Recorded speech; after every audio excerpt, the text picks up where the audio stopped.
Bonjour, bienvenue à l'Atelier Librairie, le livre voyageur, animé par Fabienne Roch et moi-même, Bruno Lalonde. Nous sommes à Montréal le 15 janvier 2019. Alors, c'est tranquille sur la rue Bélanger.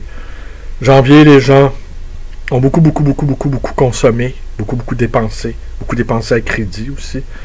Alors, le consommateur est éreinté, il est épuisé, il est fatigué, il est harassé. Et l'hiver, on entre dans l'hiver. Je vais vous faire part de quelques-unes des réflexions qui me sont venues dans les jours derniers. Dont, en fait, deux. Ça va faire peut-être trois qui va se greffer, là, une troisième qui va se greffer. Je vais voir. On va commencer par la première. On me racontait... bon, je vais vous parler de la Grande Bibliothèque. Tenez. Moi, je suis un abonné de la Grande Bibliothèque depuis son ouverture en 2005. J'y vais régulièrement, plusieurs fois par année, entre autres pour emprunter des livres que je sais avoir dans ma propre bibliothèque, mais vu l'invraisemblable fouillis de ma bibliothèque, eh bien, c'est beaucoup plus simple d'aller l'emprunter que d'aller le chercher dans ma bibliothèque. Je pourrais mettre des jours, en fait. Il y en a partout, bon, vous savez tout ça. Hein? J'ai une bibliothèque de fou. Et comme me le faisait remarquer un jeune ami, je serais en quelque sorte le Bill Gates des livres. Hein? On n'aurait jamais assez. Ben, évidemment, un être de désir, de véritable désir, j'entends, eh ben, on n'est jamais assouvi. Alors moi, mon besoin de livre, il est irrépressible, il est viscéral, et je suis toujours curieux de savoir ce qui se fait, ce qui se pense, ce qui se dit. Et dans une seule journée, il peut me venir des centaines d'impressions, parfois un peu le marmonnement intérieur, ce que Céline avait réussi à faire dans le Céline dernière manière, là, Rigodon, Nord, d'un château l'autre et tout ça, ces derniers livres, où il avait tenté de mettre sur le papier le marmonnement, le ressassement, comment ça pense, hein? Vous savez comment ça pense, hein? Vous avez pu vous observer, on n'a pas souvent des idées lumineuses. La plupart du temps, c'est un lacis d'idées infécondes, des idées avortantes, des idées peu flamboyantes, des idées biscornues, boursouflées, des idées non nées presque. Et ces idées-là non nées peuvent aussi s'entremêler à des fulgurances, à des moments où tout à coup, sans qu'on le sache, heureusement, presque heureusement, on est presque génial. Mais là, ça part. Hein. Le fait d'être vivant fait que notre esprit sécrète sans arrêt des choses étonnantes. Alors, mais le marmonnement, c'est quoi? Hein? Ah ouais, là... Il va falloir que je fasse dans quelques minutes. J'ai un paiement à faire. Il faut que j'aille chercher de l'argent. Il faut que j'aille à la caisse populaire.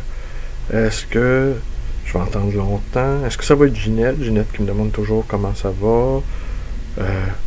Ouais, j'ai hâte d'avoir fini de payer mes cartes de crédit. Ouais, des taux d'intérêt, 19%, c'est beaucoup. C'est encore... Là, ça marmonne. Ah ouais, c'est vrai, il y a un texte, il faut que je lise. Ouais, après j'aille payer mon amende à la grande bibliothèque. Ah ouais, je pense que je vais emprunter un livre de Bernard Noël. Ouais, mais ce Bernard Noël, là, je l'ai déjà. Et là, ça parle. Parce que ça parle sans arrêt. Alors donc, la Grande Bibliothèque, revenons-en à la Grande Bibliothèque, je la fréquente depuis son ouverture, depuis 2005. Alors, je vais souvent. Mais ce que nous avons noté, nous, les habitués de la Grande Bibliothèque, c'est plusieurs choses. D'abord, une chose qu'on n'a pas notée parce qu'elle a été annoncée, on n'organise plus des expositions. Bon. Ça, les expositions qui avaient lieu au sous-sol, eh bien, n'existent plus. Est-ce que c'est parce qu'elles étaient pas assez courues, On a cessé ça. Bon, la raison, c'est toujours des raisons budgétaires. Mais les raisons budgétaires, là, c'est les raisons les plus stupides qui existent au monde. D'accord? Qu'on n'ait pas d'intérêt, qu'on n'ait pas envie, qu'on n'ait pas... Bon, mais les raisons budgétaires. L'autre chose qui ne nous aura pas échappé, en tout cas à moi, amateur de littérature, parce que au rez-de-chaussée, dans la section R, c'est des nouveautés qui n'ont pas été encore classées sur les rayons. Par contre, elles sont placées par lettre alphabétique et les genres peuvent s'entremêler. Mais elles sont regroupées sur un... géographie, exemple, est avec la géographie. Philosophie est avec philosophie. Littérature est avec... Et là, ce qu'on aura remarqué, c'est que là aussi, il y a des coupes budgétaires. La section littéraire, la section philo, elle s'amenuise, hein, elle diminue, hein, elle est de moins... Et là, c'est clair que, bon, ben, coupure budgétaire. Alors, on a été plusieurs à remarquer aussi que il y a de moins en moins de gens qui la fréquentent. Bonjour! Vous allez bien? Si vous cherchez quelque chose, vous me le dites. J'étais en train de faire une vidéo. Bon, d'accord. On a été plusieurs à remarquer qu'elle est de moins en moins, fréquentée. On connaît les raisons. C'est les insectes. Vous voyez? Alors, ça a fait les manchettes des journaux. Et d'où proviennent ces petits insectes qui horrifient tant, à juste titre, et pour de bonnes raisons?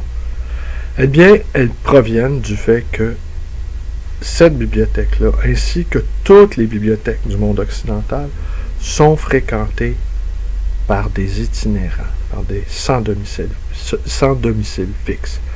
Un ami à qui on échangeait là-dessus, pour lui, trouvait que c'était quand même bien.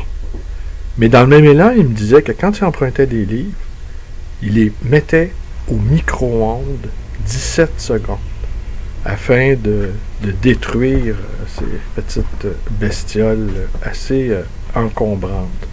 Alors, dans le même élan, il louait le fait que les bibliothèques publiques sont devenues des havres pour les sans domicile fixe, et dans le même élan, il admettait la fréquenter avec crainte et en passant les livres au micro-ondes de peur de contaminer, d'infester sa propre maison. Alors moi, je lui faisais part. Alors c'est sûr, moi je lui faisais part qu'au fond, ça manquait pas de piquant, pas tant la passe du micro-ondes, mais que ça manquait pas de piquant, permettrait l'esprit, de voir que les bibliothèques étaient fréquentées par étaient exclusivement fréquentées, pas exclusivement, mais étaient un havre pour les itinérants. Je lui faisais la remarque suivante: au fond, ne sommes-nous, nous les gens du livre, là, ne sommes-nous pas tous des itinérants? Hein? Qu'est-ce qu'on cherche au juste? Est-ce qu'on cherche un abri? Est-ce qu'on cherche un endroit où on pourra se trouver du silence? D'abord, c'est des lieux de silence. Est-ce que ce sont des lieux de sens? Est-ce que c'est encore un lieu où on peut trouver du sens? Et finalement, on se retrouve en compagnie des exclus de la société. Et peut-être que les lectrices, les lecteurs, sont les derniers retranchés de la société. Parce que l'autre phénomène que moi, en tout cas, je peux faire aussi, vous savez, je tire à boulet rouge le plus que je peux sur les téléséries. Bon, quand un intellectuel regarde une télésérie, il prend le pouls de la société. Quand un camionneur regarde une télésérie, il s'abrutit. Alors, et ça, je pense, là, en plus, si on commençait à réfléchir, c'est pas tellement ce que je vais enchaîner qu'autre chose, là, mais si on commençait à réfléchir à l'empreinte carbone des téléséries, hein, les faire, les monter, les budgets mis là-dedans, les infrastructures, hein, parce que les infrastructures d'Internet et tout ça, c'est extrêmement lourd. Les plateformes pour c'est énorme ce que ça dépense en énergie. Et qu'est-ce que ça coûte aussi, le plan psychologique, le plan physique? Quel sera le coût indirect en dépression, en mauvaises conditions physiques, mauvaise alimentation, on se dépêche de mettre une pizza dans le four pour pas manquer le Xème épisode de la Xème série, les nuits écourtées parce qu'on on en regarde un troisième, un quatrième épisode. Et puis là, ben, on nous assure que c'est au bout du 6e épisode, on s'est tapé l'an passant 5 heures de télé, que ben là, ça va commencer à devenir intéressant. Une espèce de... C'est Sloterdijk qui disait que la télévision, au fond, c'est un truc méditatif. Hein? On médite. Et là, ça occupe notre esprit. On pense, puis on pense pas. On écoute, puis on n'écoute pas. Hein? Un autre ami qui me faisait remarquer, qui a été hospitalisé à un moment donné, et dans un centre de réhabilitation, il y avait une grande télévision dans la pièce centrale, le salon. Et il y avait des films qui étaient projetés, donc, sur cet écran-là. Et les gens arrivaient, regardaient, en plein milieu du film, repartaient, revenaient, et qu'au fond, personne regardait, et que personne écoutait. Ça l'avait beaucoup, beaucoup étonné, parce que lui, un cinéphile en tout cas, prenait plaisir à regarder les films. Mais visiblement, ça n'intéressait personne. Dans le cas des téléséries, c'est un peu autre chose. On ne réfléchit pas, hein, on se dit tous écologique, mais je dirais, l'écologie, en fait, devrait commencer par l'esprit. Oh, on a un début d'année, je reviens sur la littérature, on a un début d'année extrêmement difficile avec cette affaire-là, Madinef. Une sorte de chasse aux sorcières. Là-dessus aussi, la Grande Bibliothèque n'a pas fait preuve d'une... Mais ils ont cédé aux pressions. N'a pas fait preuve d'une grande sagacité en s'empressant de retirer les livres des rayons, en allant l'entreposer dans la remise où sont les livres rares et épuisés. Un livre qu'on ne peut pas emprunter. On peut... Consultation sur place. Et elle n'a pas fait une preuve parce que au plus fort de cette crise-là, moi j'avais été vérifié si les livres étaient disponibles. Et ils l'étaient tous. Alors personne ne s'était donné la peine de l'emprunter. Le fameux ouvrage litigieux, entre autres, La prunelle de mes yeux, où Vanessa Springora raconte les traitements, les mauvais traitements qu'elle a subis. Et même celui-là, qui aurait dû être, enfin, susciter un peu d'intérêt là, chez les quelques milliers d'abonnés, plusieurs milliers d'abonnés de la Grande Bibliothèque, eh bien, il est resté là. Ben, maintenant, on ne peut plus l'emprunter. Mais pendant quelques jours, au plus fort de la tempête, on pouvait encore l'emprunter. Alors, il y a une espèce d'atmosphère, moi, qui est très, très...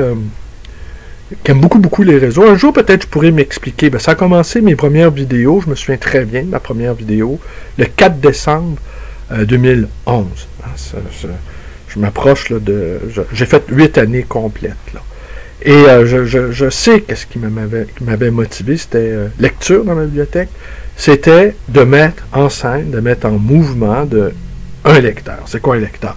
C'est quoi un fou de livre? Hein? Un bibliomane. C'est comme ça que je me qualifie, parce que je peux être aussi bibliophile, mais ça ne me dérange pas de lire dans le format poche, mais je serai toujours sensible devant un ouvrage bien fait, où le choix de la typographie est remarquable, où le papier est choisi, et puis un beau livre, ça je pourrais vous en parler, c'est quoi la rencontre?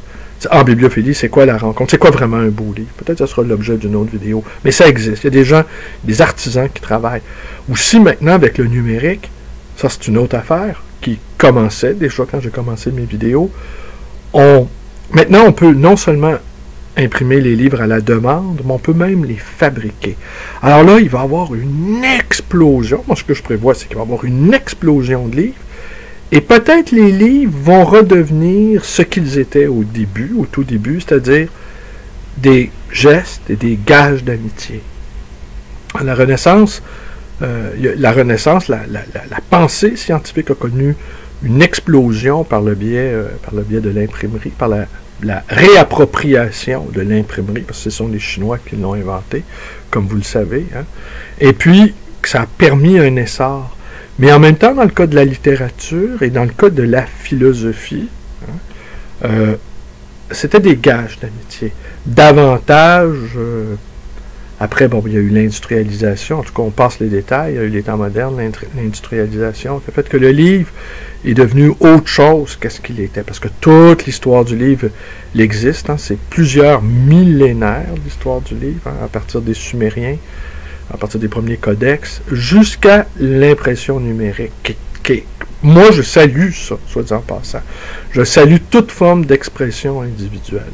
Alors, c'est pour ça aussi que je nous invite tous à créer, puis puis je ne suis pas le seul, hein, il y a mon ami François Bon, qui est un infatigable défenseur de la parole collective, je dirais, de l'expression de la parole collective. Hein. C'est un projet politique qu'il disait dans sa vidéo d'hier, le numérique. Et c'est vrai. Mais là, peut-être aussi, il faudrait revenir aussi, parce que ce qui se passe sur les réseaux, moi qui suis très friand des plateformes, c'est les insultes. Et ça, chacun devrait peut-être commencer à réfléchir qu'il y aurait peut-être une écologie aussi de la parole. C'est-à-dire, faire attention de ce qui sort de notre bouche, faire attention aussi de ce qu'on reçoit, et, je sais pas, essayer de... Je dis pas de s'aimer les uns les autres, parce que, bon, la démocratie, le politique, c'est nécessairement la confrontation. Mais des confrontations à la loyale, là, pas des insultes, pas des anathèmes, toujours, toujours dès qu'on n'est pas d'accord. C'est sûr aussi, en même temps, c'est difficile de convaincre. Peut-être renoncer même à convaincre. Hein? Peut-être qu'il y aurait une élégance à ne pas asséner 24 heures sur 24 les convictions qui nous animent. Hein? Y aller avec parcimonie, les distribuer rarement. Puis on n'est pas obligé non plus d'avoir un avis ou une opinion sur tout. Alors je conclus. Il y avait une conclusion. Je voudrais vous parler de ce qui s'est passé lundi soir. Brièvement, et plutôt de manière brièvement et succinctement, sans tout dévoiler, mais il y a quelqu'un parmi nous qui a créé un cercle de lecture. Bon. Il ne souhaite pas que ce cercle-là soit diffusé sur les plateformes, parce que l'argument avancé là-dessus, il a tout à fait raison, c'est que les gens ne se déplacent plus. Alors, de ne pas offrir encore une occasion aux gens de rester campés devant leurs ordinateurs, devant leur écran. Alors, il organise, il invite des intellectuels, il invite des penseurs qui, une fois par mois, offrent un cours magistral. Bon, si vous voulez en savoir plus, là, ben peut-être je pourrais vous guider, mais je n'en dirai pas plus.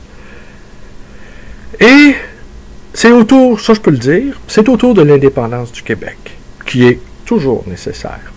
Et lui, ce que j'ai, c'est ça mon point, c'est là que j'ai remarqué, alors le cours, le groupe de lecture qui est animé par un intellectuel de haut niveau, offre, alors tout le monde a lu le texte, hein, tout le monde a lu le texte avant la rencontre avec l'intellectuel, et lui, après ça, il offre un cours magistral, et c'est suivi d'une période de questions. Ce qui m'a beaucoup frappé, c'est que ce ne sont que des jeunes qui ont créé ce groupe de lecture-là, dont je ne vous révélerai pas le nom. Je leur ai suggéré un autre nom, parce que, bon, c'est un peu inquiétant, mais bon, j'en parlerai pas, on va respecter leur discrétion, mais aucun, et c'est là mon point, aucun n'était né en 95, lors du référendum, et tous avaient une mémoire politique incroyable. Et c'est pas juste une affaire de « Ah oui, tel gouvernement, telle date, tel truc ». Bon, oui, il y avait une mémoire acquise dans les livres d'histoire, ça c'est clair, mais c'est pas ça qui m'a frappé le plus. Parce que ce sont des jeunes intellectuels, alors forcément, ce sont des gens qui lisent, des gens qui réfléchissent. C'est que je pouvais ressentir dans leur chair le traumatisme de 1995. Et ils le vivaient là, comme une souffrance physique. Et on a été très, très nombreux, adultes, en 1995, à vivre dans le déni de cette défaite référendaire de 1995. Et puis ça a été suivi par... en tout cas, on a tout fait pour rester dans le déni.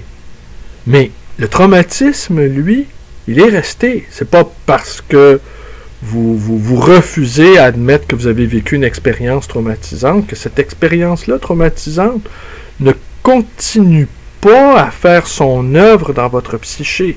Hein?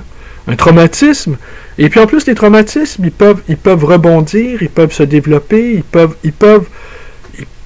l'infernale mécanique du traumatisme peut être incontrôlable aussi. Elle peut apparaître dans des moments de votre vie, cette mécanique-là infernale, même vous entendez le moins. Vous pensiez avoir jugulé le trauma, mais non, le trauma, il trouve la source, là, il trouve le chemin de la pulsion. Hein? Il trouve le chemin sous forme pulsionnelle. Alors, ces jeunes, si on enlève le glacis de la connaissance historique qu'ils avaient des événements, on pouvait sentir ontologiquement leur traumatisme. Ça m'a... Alors, avec cette question-là de la psychogénéalogie, que les traumatismes dans une famille peuvent se transmettre, se perpétuer, peuvent agir. Hein. C'est pour ça qu'il faut parler. S'il y a des, dans vos familles respectives, il y a eu des actes, des abus, des violences, eh bien, sachez qu'en n'en parlant pas, il y a de fortes chances que la génération suivante en paie le prix et qu'il y ait une répétition des événements. Hein? Une répétition des patterns. Et là, pour moi, d'écouter ces jeunes, d'entendre le traumatisme que nous n'avons pas osé exprimer, oh, je dois vous avouer, ça m'a fait de quoi. Ça m'a perturbé, ça m'a touché. Et je ne sais pas si nous adultes très mûrs, pour ne pas dire blettes, on ne devrait pas commencer à dire « Ouais, mais c'est quoi au jeu? » Parce que beaucoup on entend dire « Ouais, ben les jeunes... parce que les jeunes en même temps, ça me fatigue aussi. Puis les questions de génération, ça me fatigue. Hein. Moi, mes contemporains ne sont pas nécessairement mes contemporains exacts. Mes contemporains, ils peuvent dater de 2000 ans. Eh bien, peut-être qu'une des raisons pourquoi certains jeunes ne veulent rien savoir, c'est qu'ils ne veulent pas recevoir ce traumatisme-là. Parfois, on dit « Ah, ça n'intéresse pas », puis on accuse la sempiternelle campagne médiatique des fédéralistes qui détiennent le pouvoir, qui détiennent les leviers communicationnels. Mais peut-être aussi, outre le fait qu'on n'a pas envie d'aller se joindre à une cause qui a été par 2 fois vaincue, mais peut-être aussi il y a un élément traumatique là-dedans. Il y a un élément de souffrance non digérée, de souffrance non assimilée. Et je peux vous assurer que depuis 25 ans, on l'a dans la gorge. Là.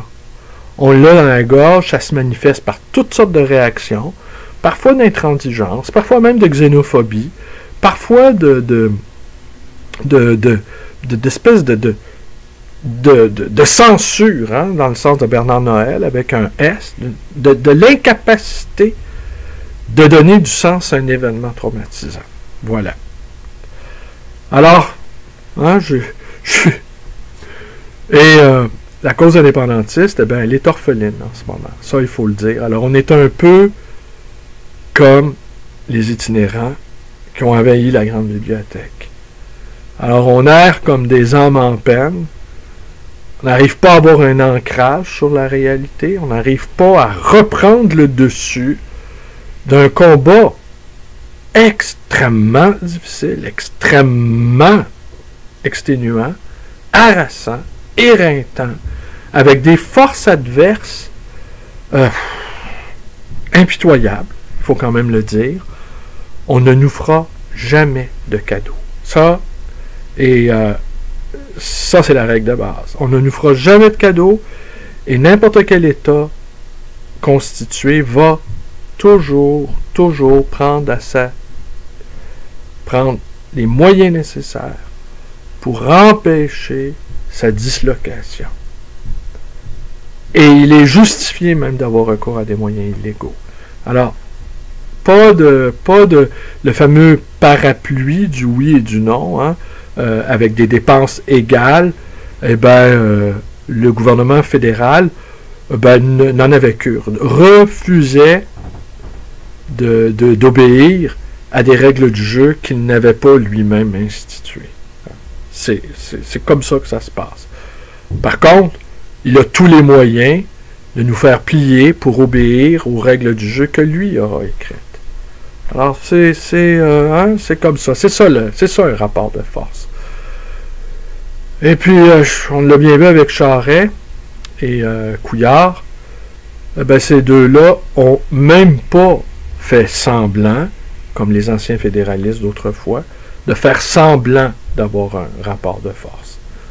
Ils n'ont même pas fait semblant.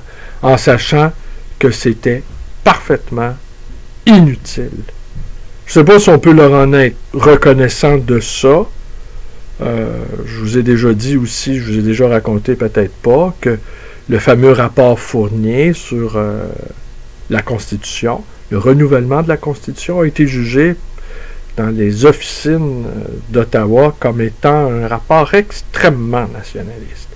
Et dès qu'il est sorti, bon, Trudeau il a dit qu'il n'était pas question qu'il lui donne suite, mais évidemment, les fonctionnaires l'avaient lu bien en avant ça. Même aux fonctionnaires, j'ai déjà... Ah non, c'est sur ma page Facebook que je vous raconte ça. Lui, il me disait que quand il y a eu l'ère Bouchard, qui s'est terminé en 2000, je conclus là-dessus, le fameux virage ambulatoire, la fameuse réforme Rochon, qui était accompagnée de coupes budgétaires, eh bien, avant même de l'avoir déposé en projet de loi à l'Assemblée nationale, eh bien, les fonctionnaires d'Ottawa en avaient eu une copie. Alors, les 5 années Bouchard, avec la réforme Rochon, la fusion, les fusions forcées municipales, ça a été épouvantable, ça. Et puis ça a donné lieu à des scénarios inimaginables, des référendums à répétition dans l'ouest de l'île. En tout cas, je passe les détails. Bon, de toute façon, ça devient ennuyeux. Ma vidéo devient ennuyeuse. Ah ouais. Alors, c'est tout. Je voulais juste vous dire ça. Je vous donne la recette, hein, pour les livres que vous empruntez à la Grande Bibliothèque. 17 secondes dans le micro-ondes. Pour le reste, on espère que les budgets vont revenir. Parce que là, si on entre dans un truc où il y a de moins en moins de livres, il y a de moins en moins de gens qui y vont, il y a de moins en moins d'événements, il y a de plus en plus d'itinérants, là, à la fin, finalement, peut-être la Grande Bibliothèque, il faudra l'appeler la Maison du Père. Hein? La maison du Père et des orphelins. Alors, je vous remercie d'être avec moi. Portez-vous bien, connaissez la suite. Vous pouvez vous abonner à ma chaîne, YouTube. Vous pouvez également me visiter à cet atelier librairie, le Livre Voyageur. Bonjour.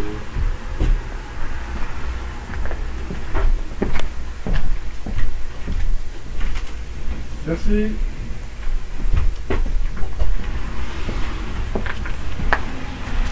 Je vous montre ceci. Voilà, ministère du Revenu.